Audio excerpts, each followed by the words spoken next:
ஆத்ம வணக்கம். ஆத்மபிதா சுவாமி சிவானந்த பரமஹம்சர் அவர்கள் அருளிய 3 நிலைமைகள்: ஜாக்கிரதை, சொப்பனம், சுழுத்தி. சுவாமி, விசாரமே உருவம் என்றும் உருவம் விசாரமாகும் என்றும் கற்பித்தீர்கள் அல்லவா? எனில் அப்படியே காணப்பட்டு வருகின்றது. அதனுடைய பொருள் என்னவென்று எனக்கு புலப்படவில்லையே.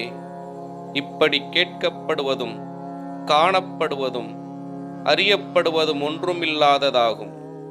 இவையெல்லாம் தன்னிலிருந்து உண்டானதென்றும் தன்னிலேயே லயிக்கப்படுவதென்றும் இதற்கு முன்பு பல தடவைகளில் சொல்லியிருக்கிறதல்லவா? எனில் இவற்றை கேட்பதும் காண்பதும் அறிவதும் எல்லாம் சொப்பனமாகும். குருவே, இவையெல்லாம் சொப்பனமா? நான் இப்பொழுது தூங்கவில்லை அல்லவா? தூங்கும் பொழுதல்லவா சொப்பனம் காண்பது? இப்பொழுது எப்படி சொப்பனம் என்று சொல்லுவது? ஓஹோ, நீர் இப்பொழுது உணர்வோடுதான் இருக்கின்றீரோ? ஒரு காலும் இல்லை. இப்பொழுது தூங்குவதாகும்.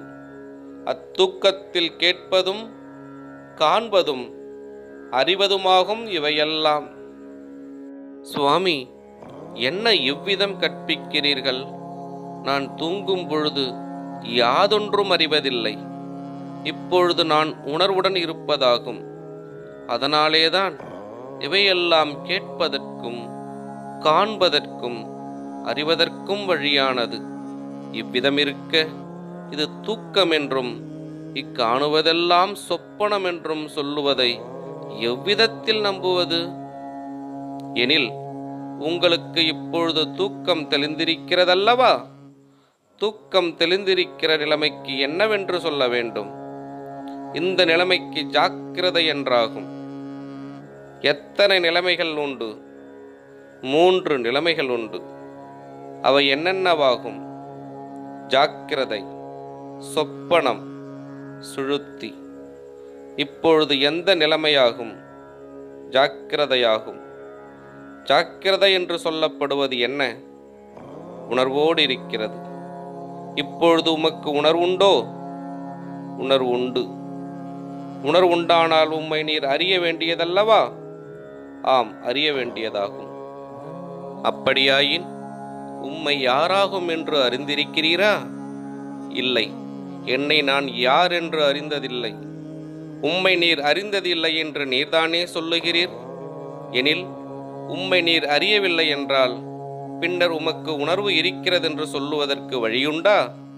சொல்லுவதற்கு வழியில்லை. உணர்வில்லாத நிலைமைக்கு ஜாக்கிரதை என்று சொல்லலாமா? சொல்லக்கூடாது. ஜாக்கிரதை அல்லவென்றால் பின் என்னவாயிருக்கும்? சுழுத்தியாயிருக்கும். சுழுத்தி என்றால் என்ன? தூக்கம். எனில் உமக்கு இப்பொழுது நல்ல தூக்கமாகும். அதற்கு உதாரணம், நீர் படுத்து தூங்குகிற சமயம் நான் இப்பொழுது தூங்கிக் கொண்டிருக்கிறேன் என்கிற நினைவு உமக்கு உண்டா?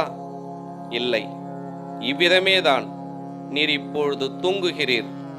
அப்படி தூங்குவதால் தான் நான் இப்பொழுது தூங்குகிறேன் என்கிற நினைவு இல்லாமலாயிற்று. 3 நிலைமைகள் தொடரும். ஆத்ம வணக்கம்.